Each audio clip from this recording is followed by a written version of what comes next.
அன்புள்ளங்களுக்கு இனிய வணக்கங்கள். இன்றைய சந்திப்போம் சிந்திப்போம் நிகழ்ச்சியில் டாக்டர் ராதாகிருஷ்ணன் அவர்கள் பிறந்த நாளான ஆசிரியர் தின சிறப்பு நிகழ்ச்சியாக 3 முத்தான ஆசிரியர்களை சந்திக்க இருக்கிறோம். கல்விக்கு புகழ்பெற்ற கன்னியாகுமரி மாவட்டம் நாகர்கோவில் பல தொழில் வல்லுநர்கள், கல்வியாளர்கள், மருத்துவர்கள் என்று ஏராளமான சான்றோர்களை உருவாக்கிய நூற்றாண்டு விழா கண்டு 103வது ஆண்டில் அடியெடுத்து வைத்திருக்கும் கார்மல் மேல்நிலைப் பள்ளியின் வளர்ச்சியில் பங்களிப்பை வழங்கிய முன்னாள் இந்நாள் ஆசிரிய பெருமக்கள், மாணவ செல்வங்கள் அனைவருக்கும் நன்றிகளையும் வாழ்த்துக்களையும் தெரிவித்துக் கொள்கிறோம். கார்மல் பள்ளியின் 100ஆண்டு விழா சிறப்பை பற்றி பள்ளியின் தாளாளர் ஃபாதர் வின்சென்ட் அமல்ராஜ் அவர்களிடம் கேட்டபோது, எங்கள் இயேசு சபையின் நோக்கம் நல்ல கல்வியை வழங்குவது, குறிப்பாக பள்ளியின் வளர்ச்சியில் முக்கிய பங்காற்றிய ஆலமரமாக விளங்கிய ஆசிரிய பெருமக்கள் அனைவருக்கும் நன்றியை தெரிவித்துக் கொள்கிறேன். மாணவர்களின் காலை உணவு திட்டத்தை அரசாங்கம் துவங்கும் முன்னதாக முன்னாள் ஆசிரியர்கள், முன்னாள் மாணவர்கள் உதவியோடு செயல்படுத்தினோம்.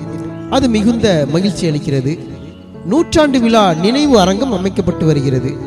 பல முனை போட்டிகள் இருந்தாலும் எம் ஆசிரியர்களால் பள்ளி சிறப்பாக செயல்படுகிறது என்று மகிழ்ச்சியுடன் தெரிவித்தார். பள்ளியின் தலைமை ஆசிரியர் ஃபாதர் மரிய பாஸ்டின் துறை அவர்களிடம் கேட்டபோது, பழைய மாணவர்களை கையாளுவது எளிதாக இருந்தது, இப்போது உள்ள மாணவர்களை சமாளிப்பது சிரமம்தான். என்றாலும் எங்கள் ஆசிரியர்கள் திறம்பட செயல்பட்டு எங்கள் மாணவர்களை செதுக்கி பள்ளிக்கு பெருமை சேர்க்கிறார்கள் என்று மகிழ்ச்சியுடன் தெரிவித்தார். குறிப்பாக நம் நிகழ்ச்சியில் கார்மல் பள்ளியின் 3 முத்தான ஆசிரியர்களை சந்திக்கிறோம். ஒருவர் தாயுள்ளம் கொண்டவர், அன்புதான் கடவுள், அன்பு எதையும் சுமக்கும் என்று அன்பால் வழிநடத்துபவர் நமது கணித ஆசிரியர் காஷ்மீர் அவர்கள். அடுத்ததாக தந்தை உள்ளமும் தாயுள்ளமும் கொண்டவர், அன்புக்கு அன்பு வம்புக்கு வம்பு என்று விதவிதமான தண்டனைகளை கொடுத்தும் மகிழ்ச்சியாய் வழிநடத்துபவர் நமது காமர்ஸ் ஆசிரியர் சந்தான இருதயராஜ் அவர்கள். மூன்றாவதாக தந்தை உள்ளம் அதிகம் கொண்டவர், கண்டிப்பும் தண்டிப்பும் மிக்கவர், பெயரை கேட்டாலே அதிர்தில்ல என்று ஆங்கிலம் மற்றும் அறிவியல் ஆசிரியர் செண்பக பெருமாள் அவர்கள். 3 வடிவிலான ஆசிரியர்களாக இருந்தாலும் பள்ளியிலும் மாணவர்கள் மத்தியிலும் இன்றும் வெற்றி கொடி நாட்டியவர்கள். அவர்களுடன் பயணித்து மாணவனாக இப்போது அதே பள்ளியில் ஆசிரியராக பணியாற்றும் ஆசிரியர் ஜெகசீலன் அவர்களிடம் உங்கள் ஆசிரியர்களின் சிறப்பை பற்றி கேட்டபோது, முதல்ல காஷ்மீர் சாரை பற்றி சொல்லலாம். ஸோ உண்மையிலேயே சாரை பார்க்கும்போது நமக்கே உள்ளத்துல ஒரு மகிழ்ச்சி, அமைதியான முகத்தோட அவர் மேக்ஸ் எப்படி டீச் பண்ண அப்படின்னு எனக்குள்ள சந்தேகங்கள் வரும். ஆனா அந்த பசங்கள்ட்ட கேட்கும் போது sir really is wonderful teacher அப்படின்னு சொல்லுவாங்க எல்லாருமே. பட் எனக்கு வாய்ப்பு கிடைக்கல. நான் வாய்ப்பு கிடைச்சல ஒருவேளை நான் இதோட மேல போயிருக்கலாம். ஸோ அந்த அளவுக்கு டீச் பண்ணுவாங்க. ஏன்னா கையில ஒரு ஜஸ்ட் அவருக்கு டெக்ஸ்ட் புக் இல்லைன்னா ஒரு பேப்பர், அந்த பிட் ஆஃப் பேப்பர், அதோட தான் அவரு நடந்துக்குவார். பார்க்கும்போது ஒரு பிரின்சிப் பசங்கள்ட்ட ஒரு அடி இருக்கு. ஆனா ரிசல்ட்டை பார்க்கும்போது செண்டம் வாங்கிட்டு செண்டம் அது 100க்கு 100 மதிப்பெண்கள் வாங்கக்கூடிய பசங்க நிறைய பேர். ஸோ அந்த அளவுக்கு கொண்டு போகக்கூடியதுதான் காஷ்மீர் சார். ஸோ உண்மையிலே அவருடைய இந்த ஸ்கூல்ல பணி நிறைய பெற்று வேற பணிக்கு போகும்போது எங்களுக்கு அது ஒரு மிகப்பெரிய ஒரு இழப்பாக நாங்கள் அதை பார்க்கிறோம் உண்மையிலே. ஸோ அவர் இல்லை, எங்க பக்கத்துல இல்லையே, எங்களுக்கு ஒரு இழப்பாகத்தான். அடுத்ததான் அதுக்கப்புறம் சந்தனா சார், அவரை பற்றி எனக்கு சொல்றதுக்கு என்ன சொல்றதுன்னு இல்லை, வார்த்தை இல்லை ரியலி சார். ஏன்னா அந்த அளவுக்கு நான் பிறப்பதற்கு முன்னாடியே இந்த பள்ளியில் நான் பிறக்கும்போது அவர் வந்தவர். நீங்க 1978 ஜாயின் பண்ணிருக்காங்க. அப்ப நானே 1982 தான் பிறந்தேன். சோ அப்ப எப்படின்னு பாத்தீங்க, அப்ப கற்பதற்கு முன்னாடி இந்த பணியில் வந்தவர் அப்ப எப்படி இருப்பார் எனக்கு உண்மையில் நான் சொல்றதுக்கு வாய்ப்பு இல்லை. தண்டனைகள் கொஞ்சம் வித்தியாசமா இருக்குன்னு சொல்லுவாங்க. தண்டனைகள் கண்டிப்பா தண்டனைகள் வித்தியாசமா தான் இருக்கு. அது என்ன செய்வாங்க அப்படின்னா தண்டனை அடிப்பாங்க, அடிச்சுட்டு அதுக்கப்புறம் அடுத்தது முடிஞ்ச உடனே கிளாஸ் விட்டு வெளியே போகும்போது வாடா அப்படின்னு சொல்லி கட்டிச்சு அந்த பிடிச்சிருக்காரு. சோ அது உண்மையிலேயே யாருக்கும் வராது. அது உண்மையிலே ஒரு தந்தையினுடைய இரக்கம், தாயினுடைய ஒரு அன்பு அவர்கிட்ட நான் பார்க்கலாம். சரி சரி, கண்டிப்பா உண்மையிலேயே அது யாரும் பார்த்தாலும் அப்படி சொல்லக்கூடிய ஒரு அதோட அவர் படித்த மாணவர்கள் இருக்காங்க. அந்த அளவுக்கு அவரை இன்னைக்கும் வந்தாலும் அவர் கொண்டு காலத்தொட்டு கும்பிடக்கூடிய அளவுக்கு அவர் மனசுக்குள்ள ஆழமா இடம் பிடிச்சிட்டாங்க. அடுத்ததாக அதுக்கப்புறம் செண்பக பெருமாள் சார். செண்பக பெருமாள் சார் ஏகேச்சமா இருந்தவர். ஆமா, சார்ட்ட ஒரு முறை நான் எனக்கு பர்த்டேன்னு சொல்லி ஒரு ஸ்வீட் கொண்டு போனேன். சரி, ஸ்வீட் கொண்டு போகும்போது சார் என்ன சொன்ன அப்படின்னா அந்த ஸ்வீட்டை வாங்கிட்டு சோ நீ ஆள் மட்டும் வளர்ந்துருக்கு, நீ என்னவாக ஆக போகிற என்ற ஒரு இது உனக்குள்ள இருக்கா? அப்ப நான் கேட்டேன் ஆமா சார் இருக்கு அப்படின்னு. So very good. சோ அப்ப நீ இதுவாக ஆகணும் அப்படின்னு ஆசைப்படுறேன்னா கண்டிப்பா அந்த குறிக்கோள், அந்த லட்சியம் அதோட நீ நினைச்சது டிராவல் பண்ண கண்டிப்பா உனக்கு எல்லாம் கிடைக்கும் அப்படின்னு சொல்லி அவரே அந்த ஸ்வீட் எனக்கு வாய்ப்புல அவர்கிட்ட கொடுத்ததை அவரே எனக்கு மறக்க முடியாத ஒரு நிகழ்வு எனக்கு. அதெல்லாம் உண்மையிலேயே அப்படிப்பட்ட ஒரு பெருமக்களோட பயணம் செய்தது எனக்கு உண்மையிலேயே ஒரு பள்ளியில் இப்போ நீங்க வேலை செய்வது இன்னும் ஒரு மகிழ்ச்சி. கையை புல்லரிக்கும் போல தெரியல. உண்மையிலே அந்த இதெல்லாம் பார்த்தாலும் ஆட்டோமேட்டிக்கா மெய் சிலிர்க்கும் வகையில நமக்கு அரசுல இருக்கு அப்படின்னாலே உண்மையிலே இந்த 3 ஆசிரியர்களுமே எனக்கெல்லாம் மறக்க முடியாத 3 ஆசிரியர்கள். உண்மையிலே காஷ்மீர் சார், சந்தனா சார், இந்த செண்பக பெருமாள் சார் 3 பேருமே முத்தான ஆசிரியர்கள். இந்த 3 பேரும் பணி மாறுதல் அடைந்து பணி நிறைவு பெற்று போனது எங்களுடைய பள்ளிக்கு ஒரு மிகப்பெரிய ஒரு இழப்பாகத்தான் நான் பார்க்கிறேன். அருமையா அவங்க நல்ல கருத்துக்களை பகிர்ந்து கொண்டீங்க. உங்களுடைய அன்பு வாழ்த்துக்களை. நன்றி நன்றி நன்றி. நமது சந்திப்போம் சிந்திப்போம் நிகழ்ச்சியில் 3 முத்தான ஆசிரியர்கள் 35 ஆண்டுகளுக்கு மேலாய் கார்மல் மேல்நிலைப் பள்ளியில் தங்கள் பங்களிப்பை வழங்கியவர்கள். இதோ உங்களுக்காக நம் ஆசிரியர்களின் உள்ள பகிர்வை காண்போமே. அனைவருக்கும் அன்பு வணக்கங்கள். இன்றைய சந்திப்போம் சிந்திப்போம் நிகழ்ச்சியில் நம்மளுடைய ஒரு ஆசிரியர் அவர்களை சந்திக்க வந்திருக்கோம். பழைய 80s 90s 2K வரைக்கும் கிட்டத்தட்ட சொல்லப்போனால் ஒரு சிம்ம சொப்பனமாக கூட சொல்லுவோம். மாணவர்கள் சொல்ல வார்த்தை தான், பேரை கேட்டாலே சும்மா அதிருதில்லை. அந்த மாதிரி கார்மல் ஸ்கூலுடைய முன்னாள் உதவி தலைமை ஆசிரியர் அவங்க நம்ம செண்பக பெருமாள் அவங்கள சந்திக்க வந்திருக்கோம். சார் வணக்கம். உங்களை பற்றி கொஞ்சம் சொல்லுங்களேன். என்னுடைய பேர் செண்பக பெருமாள். என்னுடைய துணைவி பேர் இதழ். மண்டைக்காடு தேவசோமயர் செகண்டரி ஸ்கூலில் டீச்சராக இருந்து ரிட்டையர் ஆகிருக்கிறாங்க. என்னுடைய மூத்த மகா செண்பக எழில் இப்போது சென்னையில் ஜேபிஆர் இன்ஸ்டியூட் ஆஃப் டெக்னாலஜியில் மேத்ஸ் டிபார்ட்மெண்ட்டில் வேலை பார்க்குறாங்க. கணவர் மார்த்தாண்டத்தை சேர்ந்தவர். 2வது மகள் செண்பக பிருந்தா பக்கத்தில் ஆரதங்கன் விளைங்கிற ஊரில் கல்யாணம் பண்ணி கொடுத்துருக்குறோம். அவள் டீச்சராக இருக்கிறா, கவர்மெண்ட் ஸ்கூல் டீச்சர் கோயம்புத்தூர்.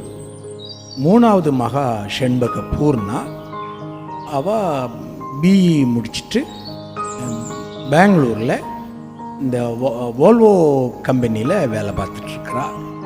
ஹஸ்பண்டும் அங்கே தான் வேலை பார்க்குறாங்க. வேறு கம்பெனி எல்என்டி கம்பெனியில் வேலை பார்க்குறாங்க. சந்தோஷமாக இருக்கும். ரிட்டையர்ட் லைஃப் வாழ்க்கை மகிழ்ச்சியாக போயிட்டுருக்கு. இல்லை, சந்தோஷமாக இருக்குங்கிறது உங்களை பார்த்தோன்னே தான் தெரிஞ்சுக்கிட்டேன். அந்த வைப்ரேஷன், அந்த வைப்பை பார்த்தோன்னே தெரிஞ்சுட்டு நீங்கள் ரொம்ப ஹாப்பியாகவே இருக்கீங்க அப்படிங்கிறத. ஆனால் பரவாயில்ல, அங்கே வந்தாலே எல்லாமே செண்பகமாக மணக்குத. அதுக்கு உங்களுக்கு அழகாக அமைஞ்ச இதழ் எப்படி தான் இறைவன் இணைப்புவா என்னன்னு தெரியல. நீங்கள் செண்பகம், அவங்க இதழ், அருமையான குடும்பம். ரொம்ப மகிழ்ச்சி. என்னென்னா நீங்கள் ஒவ்வொரு காலகட்டங்களையும் படித்து உங்கள் ஸ்கூல் மாணவ பருவத்தெல்லாம் படிச்சிருப்பீங்க. ஆசிரியர் ஆகணும் அப்படிங்கிற ஒரு சிந்தனை உங்களுக்கு இயல்புலேயே வந்ததா அப்படிங்கிறது எங்களுடைய ஒரு இது. எனக்கு என்ன வேலை பார்க்கணுங்கிற எண்ணம் அந்த காலத்தில் இல்லை. ஆனால் டீச்சர் ஆகணுங்கிறதுல எனக்கு விருப்பக்குறவு. ஏன்னா அதனுடைய பொறுப்பு ரொம்ப அதிகம். ஒரு மெஷினை உருவாக்குறதுன்னு சொன்னால் உருவாக்கிட்டு போயிடலாம். ஆனால் மனிதர்களை உருவாக்குற பணி ஆசிரியர் பணி. அதனுடைய பொறுப்பு எனக்கு தெரியும். அதனால் நான் சின்ன வயசுலேயே அதை புரிஞ்சிட்டு நாம் டீச்சராக இருக்கிறதுக்கு முதல்ல நமக்கு தகுதி இருக்கணும், மாடலாக இருக்கணும், தப்பு பண்ணக்கூடாது. நம்ம பார்த்து பையங்க பழகுவானுங்க, படிப்பானுங்க. நம்ம சொல்லி கொடுத்து படிக்கிறத விட நம்மளை பார்த்து தான் அவங்க ரொம்ப படிப்பாங்க. அதனால் அதுக்குரியவன் நான் அல்ல. அதனால் நம்ம இந்த டீச்சிங் ப்ரொஃபஷன் மட்டும் போயிடக்கூடாதுன்னு நினச்சேன். ஆனால் என்னுடைய வாழ்க்கையில் அதுதான் எனக்கு உரியதாக கிடைச்சிது. ஆனால் டீச்சர் ஆன பிறகு என்னுடைய வாழ்க்கையை நான் ரொம்ப மாற்றி அமைச்சேன்.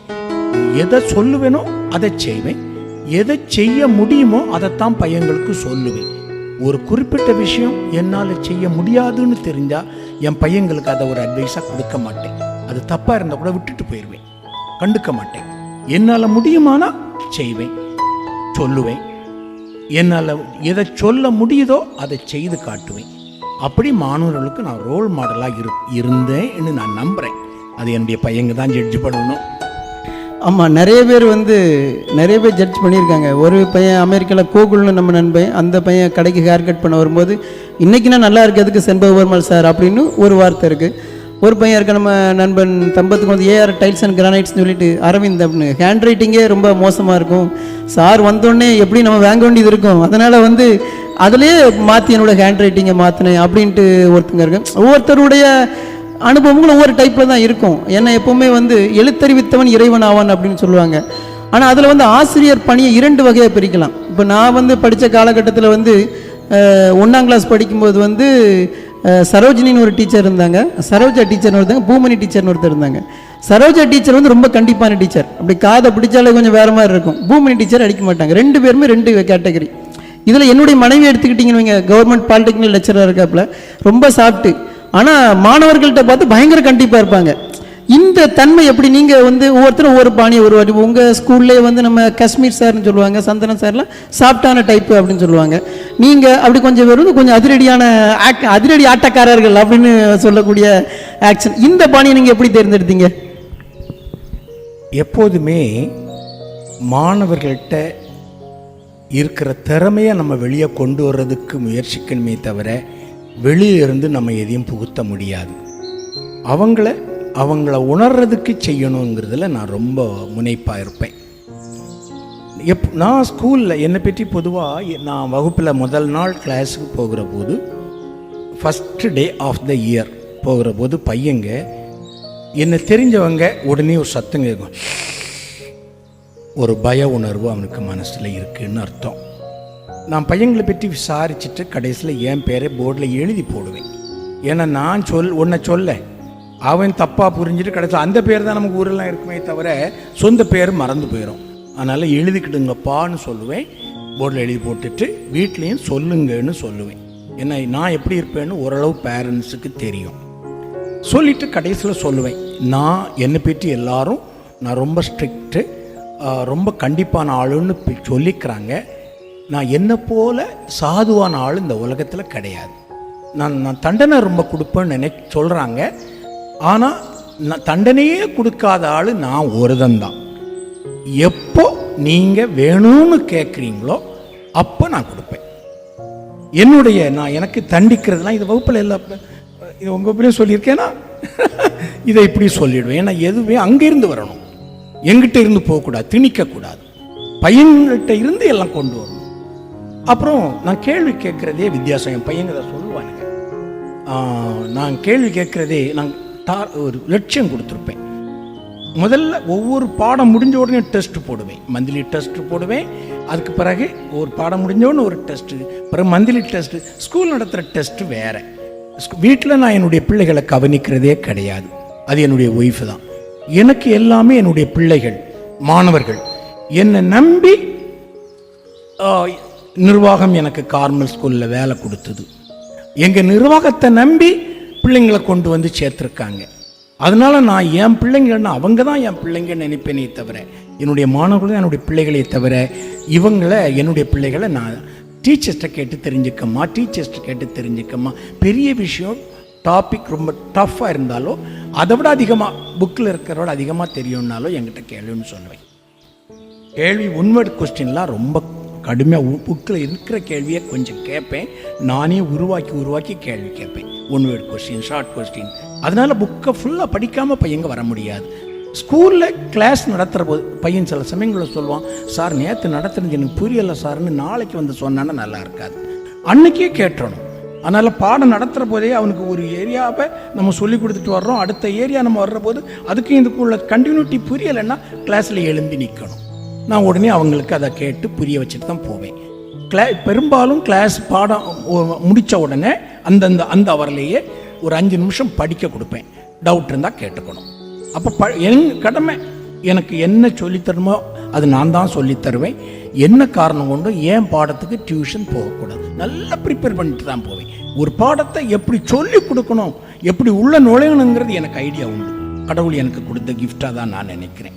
இதை இப்படி போனால் தான் உள்ளே போகும், அது அப்படி வந்தால் தான் உள்ளே வருங்கிறது எனக்கு தெரியும். அதனால நான் அப்படி பண்ணக்கூடிய ஆள்.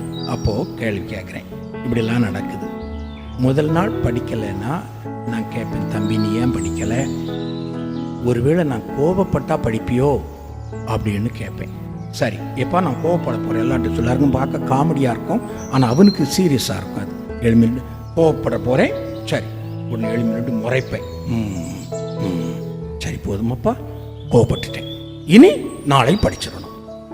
இனி அடுத்த நாள் அவன் மாட்டோம், வேற யாரும் இல்லாமல் மாட்டுறாங்கன்னா அவங்கள்ட்ட என்ன சொல்லுவேன், கோவப்பட்ட பிறகு பத்தல இல்லையா, திட்டட்டுமா? சரி நான் இவனை திட்ட போகிறேன். இவனை கூப்பிட்டு வச்சுட்டு, இது நடந்திருக்கா, கூப்பிட்டு வச்சுட்டு இல்லை என்னுடைய மாணவர்கள் அதை ரொம்ப எஃபெக்டிவாக இருக்கும் இது. அப்போ நான் என்ன பண்ணுவேன்னா, இங்கே வா, கூப்பிட்டு விட்டுட்டு, முட்டா பயலை, அறிவு இருக்கா உனக்கு? படித்தா தானே வாழ்க்கையில் முன்னேற முடியும். 4 பேரை போல் நல்லா இருக்க வேண்டாமா? நம்மளை எல்லாரும் பாராட்ட வேண்டாமா? இப்படிலாம் சொல்லிட்டு, சரி உன்னை திட்டேன், இனி படிச்சிருவா இல்லையா, விட்டுடுவேன்.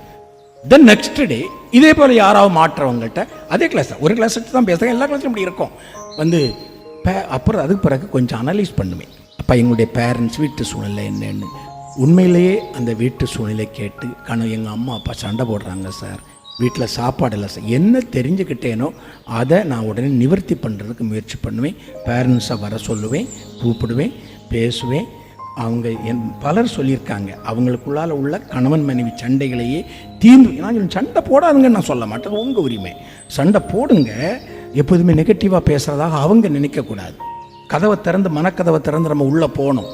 நீங்கள் சண்டை போடுங்க, என் பையன் முன்ன போடாதீங்க, என் பையனுக்கு படிப்பு பாதிக்கிற மாதிரி இருக்காதீங்க, எனக்கு பையன்தான் முக்கியம், உங்களுக்கு பையன் முக்கியம்தானே என்கிற மாதிரி சொல்லிவிட்டு, அதனால் அது முடிஞ்ச பிறகு நீங்கள் உங்கள் இதை வச்சுக்கோங்கன்னு சொல்லுவேன். பலர் சொல்லியிருக்காங்க, நாங்கள் அதுக்கு பிறகு சண்டையே போட்டதில்லை, சிலர் தண்ணி அடிக்கிறதையே நான் நிறுத்திட்டேன், இப்படி சொன்னவங்களாம் இருக்கிறாங்க. இதெல்லாம் முடிஞ்சு ஒரு ஸ்டேஜாக தாண்டி வந்த பிறகு, எப்பா இதெல்லாம் உனக்கு முடியலை, நான் வேறு தண்டனை கொடுக்கவா உனக்கு? ஆமாம் இனிதான், ஆமாம் நான் இப்போ ஒன்று அடிக்கட்டுமா? என்ன சொல்லுவோம், பையன் வேண்டான்னு சொல்லுவோம். அதனால் என் பையன் கேட்டால் தான் கொடுப்பேனே தவிர நானாக அடியை திணிக்க மாட்டேன். அதாவது என்னென்னா, நிறைய மாணவர்களுக்கு ஒரு பெரிய சந்தேகம் இருக்குது. நேற்றுக்கு அந்த சந்தேகத்தை நம்ம நண்பர் மணிஷுங்கிற பையன் சொன்னாப்புல, சாரு வட சைட்லேருந்து ஏதோ பெரம் போயிட்டு வந்து வீட்டில் குக்கரில் போட்டு அவிச்சு இப்படி சுண்டிட்டு விடுவாப்புல, அது டபுள் அடியெல்லாம் அடித்த மாதிரி இருக்குது அப்படின்லாம் சொல்லுவாங்க. அது இந்த சந்தேகம் நீங்கள் மாணவர் மத்தியில் ஒரு வைரலாகவே இருக்குது, அதை கண்டிப்பாக சார்கிட்ட கேட்கணும் அப்படின்னாப்புல. நான் பெரம்பு வாங்கினதாக ஒரு நாளும் கிடையாது. என்னுடைய மாணவர்கள் யாராவது அந்த கோட்டார் பக்கத்துலேருந்து வரக்கூடியவங்க, அந்த மாதிரி கடை பக்கத்துலேருந்து வரக்கூடியவங்கள்ட்ட சொல்லிவிடுவேன். இன்றைக்கே நான் தான் பெருமை வாங்கிக்கிறேன். என் ஒய்ஃப் உண்டு அந்த டைமில் ஒரு டாக்டர் வந்து சொன்ன வார்த்தை, பெரிய டாக்டர் சொன்னால் தெரியும், வேண்டாம் பேர் சொல்ல வேண்டாம், என்கிட்ட சொன்ன வார்த்தை நான் தான் பெரம்பு வாங்கிட்டு வருவேன். அதனால் அதையும் அவன் தான் செய்யணும். அதே போல் பெரம்பு வந்து கிளாஸுக்கு சில சமயங்களில் முதல்ல போகும். அப்போது அடி கொடுக்குற பயத்தை விட அது அந்த பெரம்பை பார்த்தோன்னு ஏற்படுற பயம் இது இருக்கும். அது நான் அதே போல் இன்னும் ஒரு காரியம் செய்யும், நான் தப்பு பண்ணுறேனாங்கிறத அறியணும். அதுக்காக என்ன பண்ணுவேன், சில சமயங்களில் சில கிளாஸ்களில் அது ஒரு 4-5 வருஷம் பண்ண பிறகு விட்டுட்டேன். என்னை பற்றி நீ என்ன நினைக்கிறீ அதை எழுது, பேர் எழுதாத, நம்பர் போடாத, நீ யாருன்னு எனக்கு தெரியக்கூடாது, நான் என்னெல்லாம் தப்பு பண்ணுறேன்னதையும் சொல்லு, எல்லாம் சொல்லுவேன். பையங்க எழுதுவானுங்க. வாங்கும்போது கூட ரேண்டம் தாமா தான் வாங்குவேன், வரிசையாக வாங்க மாட்டேன். அவனுக்கே நம்பிக்கை இருக்கும், நான் யாருன்னு அவருக்கு தெரியாது, சும்மா எழுதுன்னு. பையங்க எழுதியிருக்கிற விஷயத்தில் என்னுடைய தவறுன்னு நான் எதையாவது புரிந்தால் அவனுக்கு அதில் விளக்கம் சொல்ல வேண்டியிருந்தால் விளக்கம் பண்ணுவேன், என்னை மாற்றம் செய்யணும்னா மாற்றம் செய்வேன். எனக்கு நான் செய்கிற விஷயம் நேர்மையாக இருக்கணும், தர்மம் சார்ந்ததாக இருக்கணும், அது சரியாக இருக்கணும். அப்படித்தான் நான் பண்ணுவேன். அதுவும் கரெக்டு தான். இப்போ வந்து அடிக்கக்கூடாதுங்கிறனால தான் தவறுகளும் அதிகமாக போயிட்டுருக்குங்கிறதுல நம்ம வந்து நினச்சிட்டு இருக்கோம். இப்போ வந்து நம்மளுடைய சார்ட்டை படித்த முன்னாள் மாணவர் டாக்டர் ராஜன் அவர்கள் சாரை பற்றி சில வார்த்தைகள் சொல்லலான்னு ஆசைப்படுறோம். வணக்கம். நான் 83 எல்லோரும் ஞாபகம் இருக்குது, 10ஆம் கிளாஸ் 82 83 சார் வந்து சயின்ஸ் பாடம் எடுத்தாங்க. நான் ஒரு ஆவரேஜ் ஸ்டூடெண்ட் தான், பெரிய படிப்பாளி கிடையாது. அது மட்டும் இல்லாமல் பேக் பெஞ்சர், பின்னாடி தான் இருப்பேன், காமாக இருப்பேன். சார் சொன்னது மாதிரி அந்த முதல்ல இந்த பரம்பு வாரது இன்னைக்கு, அதாவது முந்தின நாள் அந்த பாடத்தை படிச்சுட்டு வாங்கன்னு சொல்லுவாங்க, சொல்லிவிட்டு அதுதான் கேள்வி கேட்பாங்க. சார் வந்து இந்த கேள்வி இந்த வாட்ச் எல்லாம் கலத்தி வச்சுருவாங்கன்னு எனக்கு தோணுது. சார் அப்படி அந்த டேபிளில் முதல்ல இந்த ஃபைட்டு போகிறது முன்னால எல்லாம் கலத்தி வைக்கிற மாதிரி பார்ப்பாங்க. சில மாணவர்கள் சொல்லுவாங்க, சார் இந்த அது ஒரு சைக்காலஜி, அந்த மஞ்சள் சட்டை போட்டால் இன்றைக்கி சார் கொஞ்சம் மீடியமாக இருக்காங்க, சோப்பு சட்டை போட்டால் இது மாணவர்கள் பேசுகிறது, இன்னைக்கு கொஞ்சம் கோபமாக இருக்காங்க, வீட்டில் இருந்து சண்டை போட்டாங்களான்னு தெரியல, சார் இன்னைக்கு கொஞ்சம் இருக்காங்க, கொஞ்சம் அமைதியாக இருக்கணும்பாங்க. இப்போ சிரிக்க மாட்டாங்க, கேள்வி கேட்கும்போது வருவாங்க, பேசவும் மாட்டாங்க அதிகமாக. என்னென்னா இப்படி பார்ப்பாங்க, பார்த்துட்டு அப்போ எனக்கு அந்த சைக்காலஜி அந்த டைமில் தெரியுமா என்னவோ தெரியல, நான் சாருக்கு முகத்தை பார்க்க மாட்டேன். ஏன்னா அந்த ஃபேஸ் பார்க்கும்போது நம்ம படிக்கலைன்னா அந்த கண்ணு காமிச்சு கொடுத்துரும், நம்ம இப்படி கொஞ்சம் முழிப்பாங்க தெரியுமா. அப்போ சார் இப்படி வச்சுட்டு இப்படிம்பாங்க. ஒரு கை இப்படி வைக்கும்போது என்ன என் சைடில் கை காமிச்சாங்க, ஏன்னா நிச்சயமாக அந்த கேள்விக்கு ஆன்சர் நான் லைட்டாக எந்திரிச்சேன். அப்போ சார் இல்லை பின்னாடி அப்படின்னாங்க. அப்போதான் நம்ம தப்பிச்சோம். இப்படியெல்லாம் நடந்துருக்குது. ஆனால் சில மாணவர்கள் செஞ்சுவாங்க டெஸ்க்கு அடியில், அது சாருக்கு தெரியாது, அது சீக்கிரம் கீழே அந்தந்த பாடம் உண்டோ சில நேரம் எடுத்து வச்சுருப்பாங்க, சார் கேட்கறது முன்னாலே எடுத்து படிக்கிறது மாதிரி வச்சுருப்பாங்க, அதில் இருந்து சொல்லுவாங்க. ஆனால் உண்மையிலே சார் வந்து இப்போ அதில் என்னென்னா சாருக்கு வட்ட பேர் கிடையாது. சார் சொன்னாங்க தெரியுமா, அந்த சில பேர் வச்சுருவாங்கன்னு, வேறு எல்லா சாருக்கும் ஒரு பல பையங்க பேர் வைப்பாங்க, சாருக்கு அந்த மாதிரி யாரும் வைக்கிறதில்ல. அப்போ நம்ம நல்லா படித்தோம், சார் சொன்ன மாதிரி டியூஷன் இல்லாமலே அது படிக்கிறத விட அவங்க சொல்லிக் கொடுக்கறது நம்ம முதல்ல ரெக்கார்ட் ஆயிரும், புரிஞ்சிடும். அப்போ நம்ம ஒவ்வொரு இதுலேயும் படித்து 10ல் நல்ல மார்க் வாங்கி அதுக்கப்புறம் ஒவ்வொரு இதில் போயிட்டோம். இவ்வளோ வருஷம் ஆனாலும் சாருக்கு பேர் சொன்னோன்னா அந்த ஞாபகங்கள் இதெல்லாம் வருது. இது சாரை பார்த்து ரொம்ப மகிழ்ச்சி. இப்போ வந்து சொல்லுவாங்க, இந்த அன்னை வந்து இடுப்பில் குழந்தை வைப்பா, தகப்பனார் வந்து தோளுக்கு மேலே வச்சு பார்க்க சொல்லுவார். இந்த ஆசிரியர்கள் வந்து அப்படி இல்லை, பறக்க வைப்பாங்க, நம்மளை சிறகை கொடுத்து பறக்க வச்சதில் சாரமாக. நான் இப்போ ஒரு அந்த படித்து ஒரு டாக்டரேட் ஆகி சாருக்கு முன்னால் இருக்குது, எனக்கு ஒரு பெருமையாக இருக்குது. அதுதான் நான் வந்து செய்யக்கூடிய ஒரு காணிக்கையாக நான் நினச்சிக்கிறேன். நம்ம டாக்டர் வந்து அருமையாக சொன்னாப்புல, ஒரு பானைக்கு ஒரு சுவர் பதன்னு சொல்லுவாங்க இல்லையா, அது மாதிரி இப்போ ஓய்வு பெற்றாச்சு. இப்போ வந்து வேலையில் வந்து எப்போவுமே வந்து ஓய்வு நான் அதை அடிக்கடி யூஸ் பண்ணக்கூடாது, மன நிறைவோடு பணி நிறைவுல அப்படின்னு சொல்லுவேன் அடிக்கடி. நீங்கள் மன நிறைவோடு பணி நிறைவுல ஆயிருப்பீங்க, உங்களுக்கு பார்த்தாலே தெரியுது எனக்கு. இப்போ உங்களை ஓய்வு பொழுது எப்படி கழிச்சிட்டு இருக்கீங்க? ரொம்ப ரொம்ப வைப்பாக வேறு இருக்குது, டைம் இல்லை, பரபரப்பாக இருந்த மாதிரி இருக்குது, அதுக்கு கொஞ்சம் சொல்லுங்களேன். இதில் குறிப்பிட்டு சொல்கிறதுக்கு ஒன்றும் இல்லை, சில பொது காரியங்கள் செய்துட்ருக்கிறேன். பல்வேறு தலைப்புகளில் பல்வேறு இடங்களில் நம்மளை பேசுகிறதுக்கு கூப்பிட்றாங்க. நம்ம ஆக்கப்பூர்வமாக நம்முடைய சைக்காலஜிக்கலாக நம்ம அவங்கக்கிட்ட பேசுகிறதுனால பல விஷயங்கள் புரியுது. என்னுடைய மாணவர்கள்ட்டையும் நான் இதை சொல்லுவேன், எனக்கு நீ ஒரு காணிக்கை கொடுக்கணும், ஒரு தட்சணை கொடுக்கணும், எனக்கு பணமோ பொருளோ வேண்டாம்.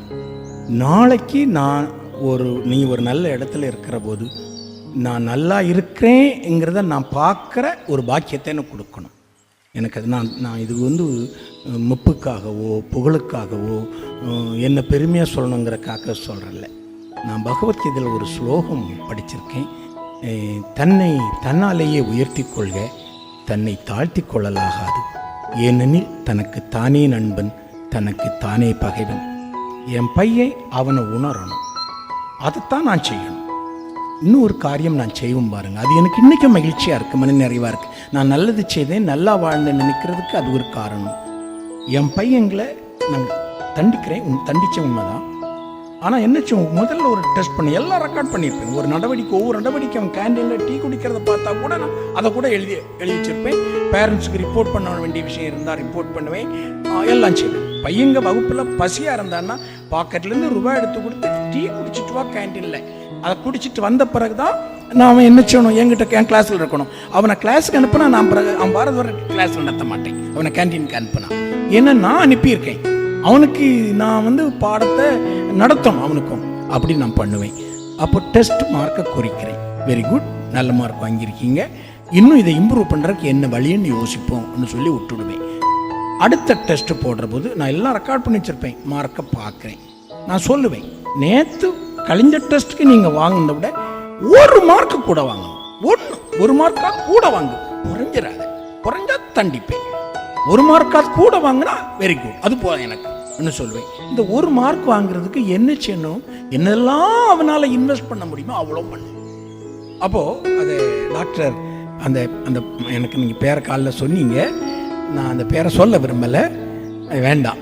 யார் நம்ம கணேசமணி டாக்டருக்கு பையன் ரகுராம் சொன்ன வார்த்தை, சார் நான் 95 மார்க் வாங்கினேன், எனக்கு அடி கொடுத்தீங்க, 17 மார்க் வாங்கினா தட்டி கொடுத்துட்டு போனீங்க. இது உண்மை. ஏன்னா 17 மார்க் வாங்கினவன் கழிஞ்ச தடவை 15 வாங்கியிருந்தான். அப்போ இப்போ 17 வந்திருக்கிறான்னா தட்டி கொடுக்கணும். அவன் 95 வாங்கினவன் 97 வாங்கி 95 வந்திருக்கான். குறைஞ்சிருக்க கூட இல்லை, கூடி. அப்போ நான் அதனால் அவன் அடி வலிக்கணுங்கிறதுக்காக இல்லை, அடிச்சேங்கிறது தெரியணுங்கிறதுக்காக அந்த இடங்களில் நான் அடித்தா வலிக்கணும்னு அடிப்பேன். சும்மா இது பண்ணால் அதெல்லாம் மரியாதை கிடையாது. அதனால எனக்கு 1 மார்க், அந்த 1 மார்க்கு என்னவெல்லாம் இன்வெஸ்ட் பண்ணணும்னு அந்த பையன் அவ்வளோ பண்ணுவான். அது 1 மார்க்காக வராது, நிறைய மார்க்காக வரும். எழுதி பார்ப்பான், படித்து பார்ப்பான், ஐடியா கொடுப்போம். இந்த மாதிரியெல்லாம் நான் செய்வேன். அதனால் என்னுடைய பிள்ளைகள் நல்லா இருக்காங்க. என் கடமையை நான் நல்லா செய்தேன். அப்படி நான் செய்ததுனால என் பிள்ளைகள் நல்லா இருக்காங்க. என் ஒய்ஃப் ஆனால் ஒரு சாதா எல்லாரும் செய்கிற மாதிரி வீட்டில் உட்காந்து ஒர்க் பண்ண வச்சு, படிக்க வச்சு, எழுத வச்சு, அதெல்லாம் என் ஒய்ஃப் பார்த்துக்கிறவன் வேலை.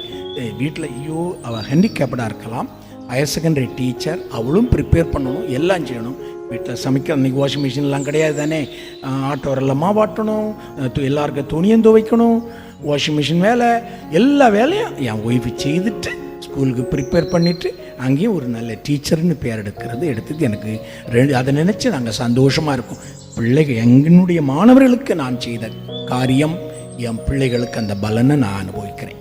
அதுதான் மகிழ்ச்சி.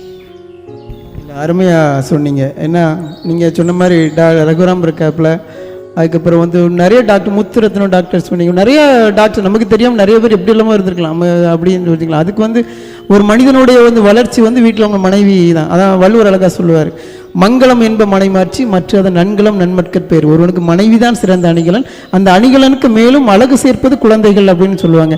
நீங்கள் நல்ல மனைவி அணிகலன்னா உங்களுக்கு நல்ல என்ன இதழ் அழகாக வந்ததுனால, உங்கள் செண்பகமாக பிள்ளைங்க வந்ததுனால, நீங்கள் செஞ்ச பணி நல்ல முறையில் நீங்கள் பணி செஞ்சனால எல்லாமே ஒரு அழகாக அமைஞ்சது. நீங்கள் நல்ல விஷயங்களை கொடுத்துருக்கீங்க, நம்பிக்கையும் உங்களுக்கு இருக்குது தான் இன்ன வரைக்கும் உங்களுக்கு நல்ல விஷயம் நடத்திட்டு போகிறது அப்படிங்கிறத நான் நம்புகிறேன்.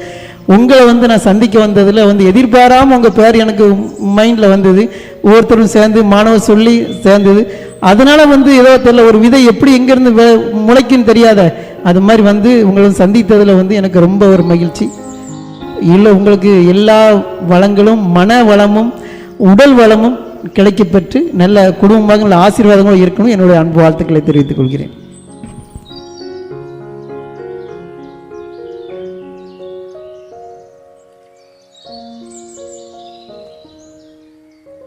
சார் வணக்கம். Glad to meet you, Surya. எப்படி இருக்கீங்க? நல்லா இருக்குமா. நீங்க கார்மல் ஸ்கூல்ல உங்களோட பயணங்கள் எத்தனை ஆண்டுகள்? எப்போ நீங்க ஜாயின் பண்ணீங்க? நான் ஜாயின் பண்ணது 1978. சார் அது நான் பிறந்த வருஷம். ரொம்ப குழந்தை கூட ஜூலை 1 தான்மா Tamil Nadu government higher secondary introduce பண்ணிச்சு. ஓ ஆமா, நான் அப்பதான் எம்காம் முடிச்சுட்டு வந்திருந்தேன். வந்துட்டு மே மாசம் வந்தேன். நான் ஜூலைல என்னை அப்பாயின் பண்ணி ஜூலை 1 சைன் பண்ணேன். நான் என்ன பாடம் டிபார்ட்மெண்ட் எடுத்தீங்க? காமர்ஸ்.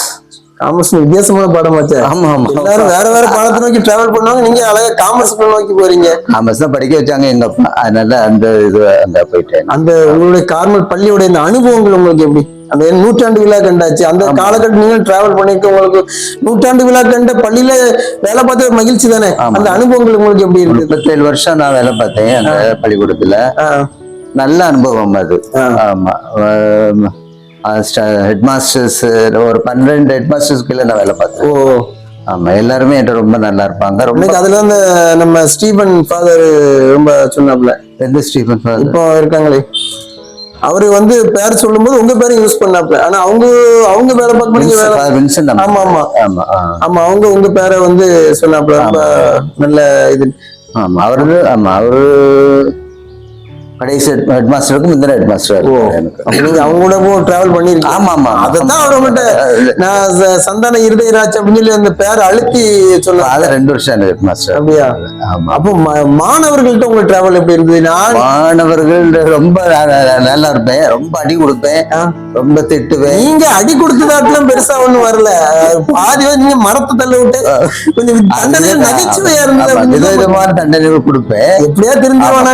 ஆமா ஆமா, என்ன எங்கிட்ட வர ஸ்டூடெண்ட்ஸ் எல்லாமே அந்த மார்ஜினலைஸ்டு ஸ்டூடெண்ட்ஸ் சொல்லுவாங்க. பொருளாதாரத்திலயும் கொஞ்சம் பின்தங்கி தான் இருப்பாங்க, அப்புறம் இதுலயும் கொஞ்சம் பின்தங்கி தான் இருப்பாங்க. ஆமா, அவங்ககிட்ட ரொம்ப சில கடினமா இருக்க வேண்டிய நேரத்துல கடினமா இருக்கும். ஆமா, அது கடினமா இருக்க கிளாஸ் ரூம்ல மட்டும்தான். அதுக்கப்புறம் வெளியே வந்துட்டோம்னா கிளாஸ் ரூமோட கொஞ்சம் அந்நியன மாதிரி. ஆமா ஆமா, வெளியில வந்து ரொம்ப ஆமா, அது ரொம்ப அன்பா இருப்பாங்க. எல்லா பசங்களுமே என்கிட்ட அன்பா தான். 37 வருஷ சர்வீஸ்ல எவ்வளவோ டீச் பண்ணியிருக்கிறேன், எவ்வளவோ ஸ்டூடெண்ட்ஸுக்கு. ஒருத்தங்க கூட என்கிட்ட கோவப்பட்டதோ அப்படிலாம் ஒண்ணுமே கிடையாது. எல்லாரும் இப்பமா அப்படிதான் வருவாங்க, தேடி தேடி. அததான் நான் வந்து நம்ம செண்பக பெருமாள் சார் வீடியோ போட்ட உடனே நிறைய பேருக்கு அப்படி பழைய காலகட்டத்துக்கு போயிட்டு அப்படியே வைப் ஆயிட்டாங்க. ஆனா அப்படியே அப்புறம் ஒவ்வொருத்தரா சொல்லும்போது நீங்க சந்தான சார் நீங்க பார்த்து பேச போறோம். ஆமா, அவங்க வந்து நீங்க என்னமோ சந்தான சார் கோவமே பட மாட்டீங்கன்னு போட்டிருக்கீங்க. சந்தான சார் வந்து உங்களுக்கு என்ன தெரியும் அப்படின்ட்டு நல்லா அடி கொடுப்பேன்பா. ஆனாலும் அந்த பசங்க என்கிட்ட அன்பா இருப்பாங்க. ஆமா ஆமா, அப்படி ஒரு அது என்னத்தினாலே தெரியல, அது காட்ஸ் கிஃப்ட்னு தான் நினைக்கிறேன் எனக்கு. ஆமா, அதனாலதான் எனக்கு அவார்டு விட கிடைச்சிச்சு. இதுக்காக இந்த மென்மையான இல்ல, அது 2013ல எனக்கு இந்த கவர்மெண்ட் நல்லாசிரியர் அவார்டு கிடைச்சது. ஆமா, நானா போகல, டிவோ ஆஃபீஸர் வந்து கூப்பிட்டு தான் எனக்கு ஒரு எதுக்கோ கூப்பிட்டு விட்டு இருந்தாங்க ஒரு நாள். அப்புறம் நான் எதுக்கு கூப்பிடுறாங்க டிஓ ஆஃபீஸர், நம்மள ஹெட் மாஸ்டர் தானே கூப்பிடுவாங்க, நம்மளே கூப்பிடுவாங்க போனேன்னா. அப்போ ஒரு ஃபார்ம் தந்து இதை ஃபில்அப் பண்ணி கொடுங்க அப்படின்னு சொல்லி சொன்னாங்க. அப்புறம் அந்த ஃபார்மை பாக்குறப்ப அது வந்து அந்த ஒரு ப்ரொஃபார்மா, அது வந்து நல்லாசிரியர்களுக்குள்ள இந்த இதை கொடுக்கறது. ஆமா, அது நம்ம எந்த ஜாப்ல போறோமோ அந்த ஜாப்ல ஒரு நல்ல ஒரு இது, அந்த ஒரு விருது கிடைத்தாதான் அந்த இதுக்கே ஒரு பெருமை கிடைக்கும். அது ஆமா, நான் என் பையங்களுக்கு செய்ததுக்கு ஒரு அவார்டா அதை நினைச்சுக்கிட்டேன். அவங்க அதுக்கு நான் மாணவர்களுக்கு பண்ணும்போது நான் அதுதான் சொன்னேன். ஆமா, அந்த ஒரு கிஃப்ட் எனக்கு தந்தாங்க, அதையும் நான் ஸ்கூலுக்கு அப்படியே கொடுத்துட்டேன். அதுதான் இன்னும் நீங்க அந்த மாணவர்கள் மத்தியில அதான் இப்போ இந்த வீடியோ பார்க்கும்போது அப்போ இந்த மாணவர்களுக்கு நீங்க என்ன சொல்ல விரும்புறீங்க? இன்னும் உங்களுக்கு நினைவா நிறைய பேர், ஏன்னா நீங்க 36-37 வருஷம் வேலை பார்த்திருக்கீங்க. நிறைய வெளிநாட்டுல இருக்கிற பசங்க எல்லாருமே வந்து சொல்லக்கூடியது உங்க மேல ஒரு நல்ல அபிமானம் வச்சு அவங்களுக்கு என்ன சொல்ல விரும்புறீங்க? எங்க இருந்தாலும் அவங்க நல்லா இருக்கணும் என் ஸ்டூடெண்ட்ஸ். ஆமா, அதை எப்ப பார்த்தாலும் நான் அதுதான் சொல்லுவேன், நல்லா இருங்கப்பா நீங்க அப்படின்னு. ஆமா, அந்த புண்ணியம் நமக்கு வந்து சேரும்ல. அதுதானே பெருமை நமக்கு.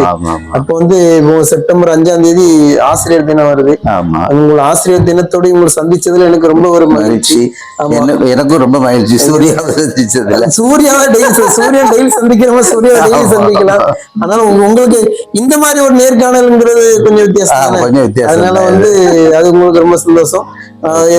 நீங்க செய்த சேவைகளுக்கும் என்னுடைய வாழ்த்துக்கள். இன்னும் மேலும் மேலும் உங்களுடைய நல்ல ஒரு உடல் நலத்தோடும் நல்ல மன வளத்தோடும் நல்ல ஆரோக்கியத்தோடும் இன்னும் நிறைய டிராவல் பண்ண வேண்டியது இருக்கு. நீங்க வேற என்ன சொல்லுங்க, ஓய்வு இல்லாம பாத்துட்டு இருந்த. ஆமா, ஓய்வு இல்லாம தான் இருக்கிறேன். அப்புறம் நான் ரிட்டையர் ஆனதுக்கு அப்புறமா அப்புறம் கடைசியில் ஹெட் மாஸ்டர் திருப்பி ஒரு ஹெட் மாஸ்டர் வந்தவரும் கூட வந்து என்ன திருப்பி வந்து டீச் பண்ண கூப்பிட்டாங்க. 2 years டீச் பண்ணேன். போதும், 2 years டீச் பண்ணீங்க. அதுக்கப்புறம் ரிட்டையர் ஆனதுக்கு அப்புறம் ஒரு 2 வருஷமாட்டு 2-3 வருஷம் ஸ்டூடெண்ட் கவுன்சிலரா இருந்தேன். ஆமா, அப்புறம் இந்த கொரோனா பீரியட் வந்துச்சுல, அதுக்கப்புறம் அப்படி ஸ்டாப் பண்ணிட்டேன். அப்புறம் சரி எதுக்கு போட்டேன், இனி உண்மையான ஓய்வுல இருப்போம் அப்படின்னு சொல்லி. ஓய்வு இல்ல, பயங்க வருமானம் ஏதாவது சொல்லி கொடுப்பேன், அதெல்லாம் இருக்கு. பிள்ளைகள் என்ன பண்றாங்க? அவன் மூத்தவன் அயர்லாந்துல இருக்கிறான், சின்னவன் மலேசியால இருக்கான். இப்போ மகிழ்ச்சியா போயிட்டு இருக்காங்க. சரி, ஓகே, மகிழ்ச்சி என்றும் தொடரட்டும். என்னுடைய அன்பு வாழ்த்துக்கள். உங்களுக்கு என்னுடைய ஆசிரியர் தின நல்வாழ்த்துக்கள். டாக்டர் ராதாகிருஷ்ணன் அவருடைய விருதை வாங்கியிருக்கீங்க, அதுக்கு சேர்த்து என்னுடைய வாழ்த்துக்களை தெரிவித்துக் கொள்கிறேன். தேங்க்யூம்மா, தேங்க்யூ சரி.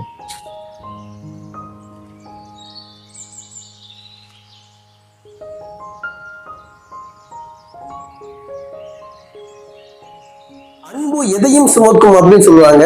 அவருடைய பாடம் ஒரு ஆசிரியர் பணியில வந்து அன்புதான், அன்பாலே போதிச்ச ஒரு ஆசிரியர். அவங்கள சந்திக்க வந்திருக்கோம். சார் வணக்கம். வணக்கம். எப்படி இருக்கீங்க? நல்லா இருக்கும். நல்லா உங்களை பத்தி கொஞ்சம் சொல்லுங்களேன். சூப்பர். நான் வந்து எனக்கு ப்ராப்பர் வந்து மதுரை ஆரிஜின். சொந்த இடம் மதுரை? ஆமா, மதுரை. 78ல இங்க ஸ்கூலுக்கு வந்து ஜாயின் பண்ணோம். சார், நீ 78ல சந்தானம் விதிரேசன் பிறந்த வருஷத்துல நீங்க 2 பேரும் ஜாயின் பண்ணி ரொம்ப மகிழ்ச்சியா இருக்கா?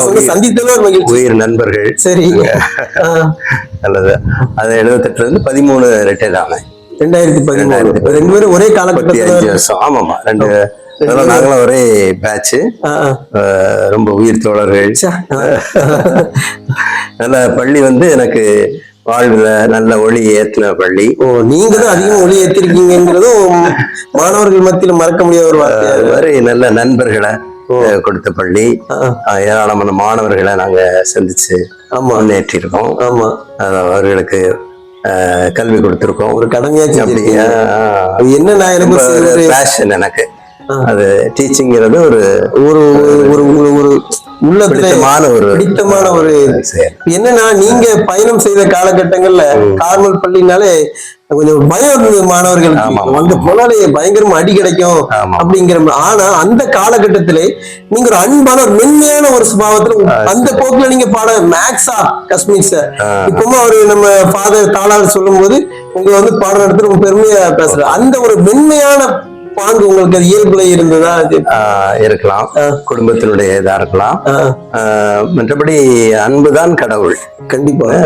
அதனால அன்பா இருந்தா எல்லாமே சாதிக்கலாம் அப்படிங்கிற ஒரு நினைவுல நம்ம மாணவர்களை ரொம்ப தண்டிக்காம, ஆனா கண்டிப்பா இருக்கும். ஆமா, சில உண்மைக்கு புறம்பா போகும்போது கண்டிப்பேன். மற்றபடி ரொம்ப புறம்பெல்லாம் எடுக்கிறது கொஞ்சம் குறைவுதான். ஆமா, நம்மளால எவ்வளவு முடியுமோ சிறப்பா செய்ய முடியுமோ அதை நல்லா பயிற்சி எடுத்து மாணவர்களுக்கு கல்வி கொடுத்தோம். ஆமா, அதுல உங்களுடைய ஒரு மறக்க முடியாத சில அனுபவங்கள் இருக்கும். நிறைய மறக்க முடியாத அனுபவங்கள் இருக்கலாம், ஆனா குறிப்பா மறக்க முடியாத சம்பவங்கள் ஏதாவது இருக்கு மாணவர்கள்? நிறைய அனுபவங்கள் உண்டு. மாணவர்கள் தொலை தூரத்துல இருந்து வர்றவங்க இருக்காங்க. ஆமா, அது மாதிரி ஸ்போர்ட்ஸ்ல நிறைய பேர் ஈடுபட்டிருக்காங்க. எல்லாம் படிப்புல ரொம்ப லோவா இருப்பாங்க, நல்ல ஜீனியஸா இருப்பாங்க. கண்டிப்பா எல்லாரையும் ஒரே லெவல்ல வச்சு ஒரு நல்ல புரியுற மாதிரி, அவங்களுக்கும் புரியுற மாதிரி இருக்கணும். நம்ம ரொம்ப எக்ஸ்பிளைன் பண்ணா அவங்களுக்கு போர் அடிக்கும். பெரிய நல்லா படிக்கிற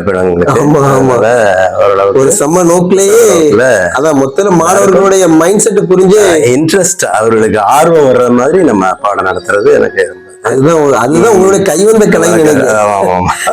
இப்ப உங்களை வந்து நிறைய மாணவர்கள் வந்து ரொம்ப மறக்க முடியாத அளவுக்கு தான் இருக்காங்க. காஷ்மீர் சார் சொல்லிட்டு நிறைய பேரை பாக்குறேன். அந்த உங்களுடைய மாணவர்களுக்கு நீங்க என்ன சொல்றீங்க? இதே மாதிரி நீங்களும் உங்களுடைய உழைப்புல சின்சியரா கண்டிப்பா உண்மைக்கு ஏற்ற மாதிரி நேர்மையாக விடாமுயற்சியோடு முன்னேறுங்கள். வாழ்த்துக்கள். கண்டிப்பா. அதாவது காஷ்மீர் சார்ட்ட படிச்சும் கண்டிப்பா முன்னேறி இருப்பாங்க, அது எங்களுக்கே தெரியும். அதனால இப்போ ஓய்வு நீங்க எப்படி ஓய்வு எல்லாம் பார்த்துட்டு? அந்த வருடம் வந்து ஆசிரியர் பணி இல்லாம ரொம்ப கஷ்டமா இருந்தது. ஏன்னா அதே ரொம்ப இன்ட்ரெஸ்ட்ல செய்ததுனால ஒண்ணும் இல்லாத மாதிரி ஒரு வெறுமையா இருந்தது. அதுக்கு பிறகு இந்த வாழ்க்கையும் நம்ம பழகணும்ல. வெளியில இருந்து பேசுறது அந்த மாதிரி அப்படி போறதுல கொஞ்ச நாள் அப்படி பயிற்சி கொடுத்தோம். சரி, பாடங்கள் வேற எங்கேயாவது நடத்துறதுக்கு. அப்புறம் நேரமின்மை காரணமாக அதை விட்டு இப்போ உங்களை பார்த்தாச்சுன்னா நல்ல உடல் நலத்துக்கு அப்ப பார்த்த மாதிரி இப்போ கூட ரிட்டையர்ட் ஆகிட்டாங்கன்னு யாரும் ஏத்துக்க முடியல.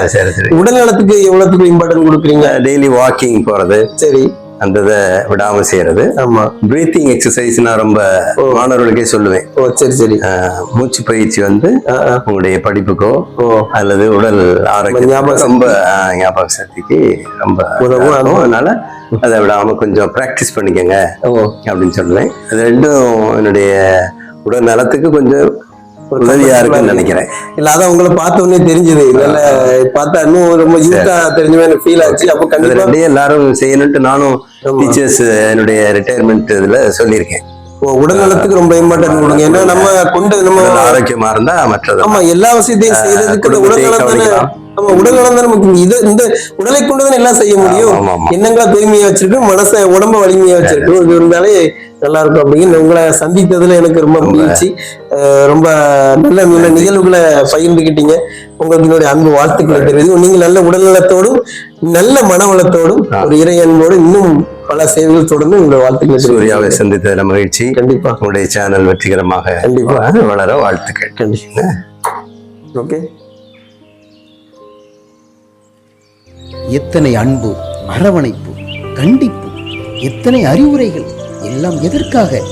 மாணவர்கள் வாழ்வு வளம் பெறத்தானே. நம் தாயாய், தந்தையாய், தோழனாய், எழுத்தறிவித்த இறைவனாய் வாழும் நம் நல் ஆசிரியர்களை என்றும் போற்றுவோமே.